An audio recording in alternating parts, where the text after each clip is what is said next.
తమకు దగ్గరుండి పెళ్లి చేసిన తమ పెళ్లి పెద్ద మంచు లక్ష్మి గారి కూతురు విద్యా నిర్వాణ మంచు ఓణీల ఫంక్షన్ని దగ్గరుండి జరిపించారు భూమా మోనిక మరియు మంచు మనోజ్ గారు. చిన్ననాటి నుండి తనకి ఎంతో క్లోజ్ అయిన తన ముద్దుల కొడులు విద్యా నిర్వాణ ఓణీల ఫంక్షన్లో పల్లకి మోసి పాపను ఎంతో చక్కగా చూసుకున్నారు మంచు మనోజ్ గారు.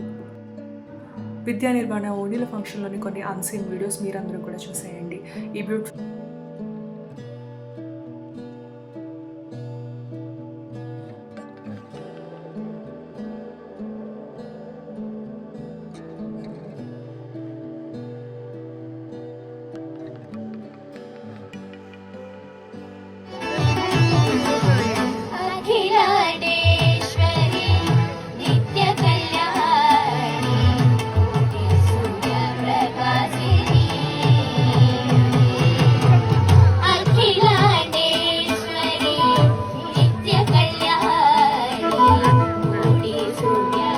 వీడియో నచ్చితే తప్పకుండా లైక్ చేయండి. Subscribe to my channel Cinema Picchollu. Thank you for watching.